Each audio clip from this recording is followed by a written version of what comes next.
This Shabbat, we started the third book of the Torah, which Robin named so beautifully just now, the book of Leviticus, or Vayikra. This is a challenging book. Not only does it include dry, long sections of laws about sacrifices, most of which have not been directly relevant to our daily lives since the destruction of a second temple 2,000 years ago, but it also includes some of the most troubling texts in the whole Torah, including that which has been used to justify homophobia and oppress gay and queer people. The Parsha begins with the word Vayikra, which is also the name of the book. Vayikra means called, and in the context of this sentence is translated as, and God called. The Vayikra in the Torah is written with the letters Vav, Yud, Kuf, Resh, and then a tiny Aleph, the last letter of the word. In the Torah scroll, there are certain letters scattered throughout the scroll which are written bigger or smaller. And this Aleph is one of those letters. There's a strong tradition in Torah study of working along with the assumption that nothing of the Torah is accidental and everything is steeped in rich meaning. And this is true for the size of the letters, just as much as the meaning of them. This little Aleph, I love this little small Aleph.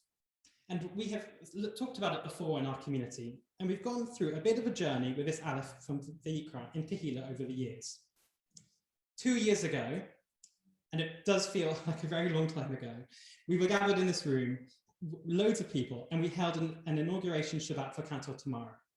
And we learned from Rabbi Shulamit about how the Aleph might represent different leadership qualities in our own rabbi or cantor, which is a role that is deeply embedded, but also somewhat separate from the rest of the community, just like this little Aleph is in the text. 1 year ago, we were going to our first national lockdown at the time of Parashat Vayikra.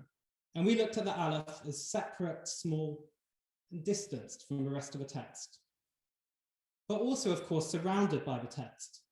And perhaps this might have applied to our lockdown, representing the need to be separate and distanced, but also connected, just like that Aleph.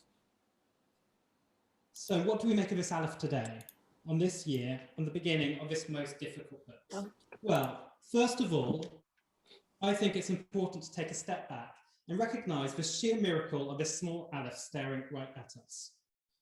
Bereshit might be about the creation of a world, packed with narrative about miraculous wonders. And Exodus, perhaps about the dramatic story, is about the dramatic story of our liberation from Egypt, the telling of the many miracles and signs of wonder. But here at the beginning of Vayikra, in the first word, we have this little Aleph.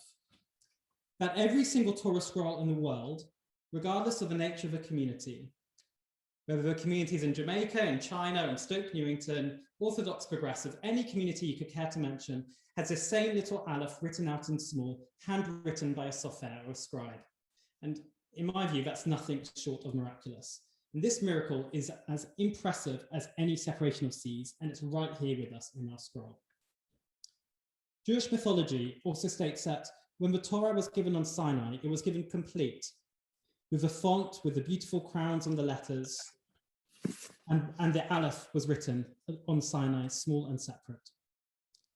There is a commentary in Midrash that when Moses wrote down the word Vayikra, and God called, which uses the same word to call, which is used when angels gather each other to communicate with one another, he felt too humble to take on this task. He did not feel like he was an angel and did not feel comfortable with that word.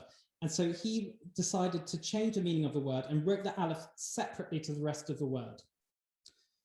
Vayikra without the Aleph reads Vayikar, which means it was cold. And the Midrash explains that perhaps this was to suggest that Moses' anxiety at his task needed cooling down.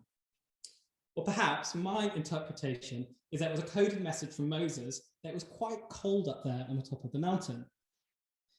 Either way, whether the Midrash is speaking to Moses' anxiety or perhaps to his poor preparation of a lack of warm clothes, I think there is an important message here. Right at the start of this most difficult of books, Moses took it upon himself to see the words differently, to adapt their writing and to change their meaning. And perhaps this is an invitation that goes right to the core of our tradition, back to Sinai, to play with, interpret, and adapt our text to suit our needs as they are today. Much of the book of Leviticus is about the practical details of what was involved in the practice of sacrifices. We've read about our creation and liberation stories in Genesis and Exodus, and now we have to get down to the hard work of actually building and maintaining our society and spiritual practice. And maybe this little aleph set apart is an invitation to take a step back and take a look and really reflect on what has come before us, what we are connected with, before we get on with the hard Levitical tasks that we need to do to achieve our goals. However, we can try to take a step back and really look at and examine what is happening in the world around us. But just like this aleph, we are still deeply interconnected with each other and the world. We can't examine just as dispassionate observers, and we can't depart our own page, our own Torah, our own world. We are all part of it together. And just like this little aleph, we have all to different degrees made attempts at isolating ourselves and remaining connected over the last year. But we cannot depart the page.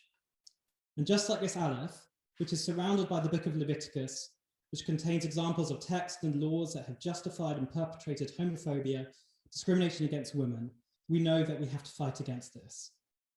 And perhaps the events of the last 2 weeks, that absolutely terrible, brutal murder, the attempts to restrict protest, brutality, is a painful reminder, as if we needed it, of a need to continue these struggles.